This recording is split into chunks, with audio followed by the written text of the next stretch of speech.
Hola, ¿de qué país es el líder? Hola, soy bien. Soy el líder de Imperio Mexicano. ¿Qué causó la guerra? Los Estados Unidos se quedó de los recursos. Luego, los Estados Unidos ha invadido a nuestro país. Que los Estados Unidos se quedó de los recursos. No me digas eso. Por supuesto, los ciudadanos de tu país no saben nada. ¿Qué? Todo empezó en los primeros años del siglo XXI, cuando solo 32% del público saben que hay una guerra en Irak. No tienen comida, mi gente, pero la ignorancia es público y es terrible. Interesante. ¿Puede ser paz? No, la guerra no puede concluir. Adiós. Necesito salir ahora. Gracias.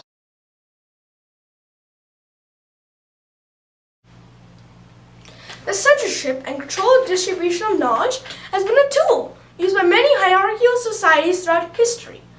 During the Middle Ages, the Catholic Church was faced with many threatening ideas. In order to combat this, they labeled those that they were threatened by as heretics. The church then gave the blasphemers one chance to rebuke what they had said. If they did not take that opportunity, they were executed, usually being burnt on a cross to be made as an example of. Over 100 years ago, in the mid-20th century, a political group known as the Nazis took over Germany and instituted a strict system of censorship, taking complete control of the media, the music that people listen to, and even the film industry. The Nazis were so determined to control what their populace was thinking that they even set up a sect of government entirely devoted to controlling the information available to their citizens. Anyone who read or even spoke of anything that the Nazis deemed as trash were severely punished. All of this was done in order to accomplish their ultimate goals of conquering Europe and exterminating what they viewed as inferior races. Censorship was again used by the USSR under the guidance of the Communist Party.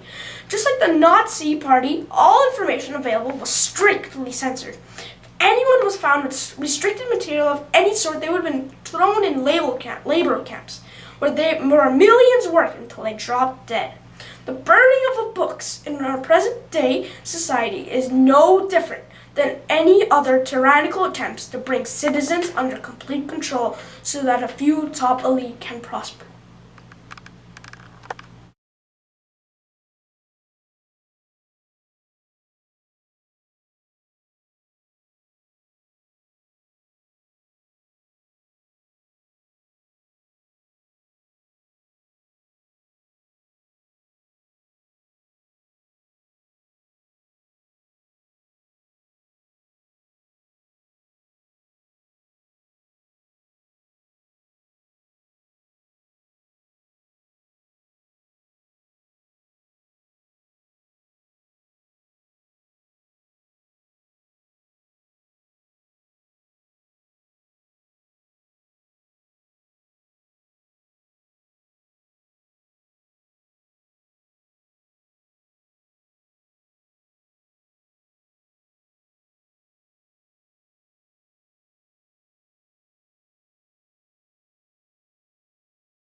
Thank you, Justin.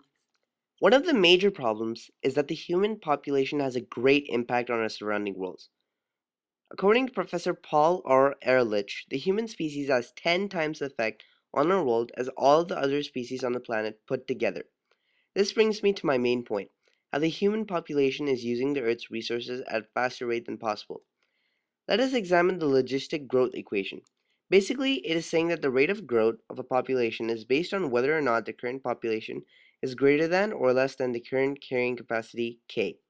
The carrying capacity is basically the maximum population of a certain species that the world can sustain with all of its resources. According to extensive study of population charts and their growth, it has been determined that the carrying capacity of our world for the human species is 6 billion. The current population is 7 billion. The numbers speak for themselves. The population is going to start to decrease at a rapid rate if we are not more careful with our resources. This is relevant to our society because all of us go on consuming our world's resources with nobody giving thought to the ramifications. Hopefully, the word conserve has new meaning to us today.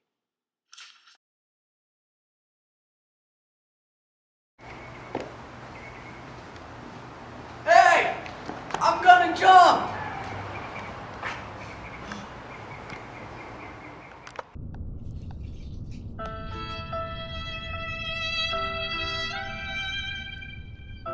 Suicide.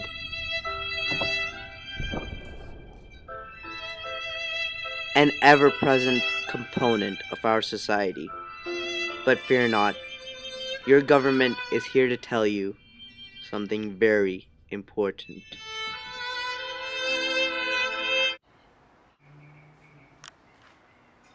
Who cares?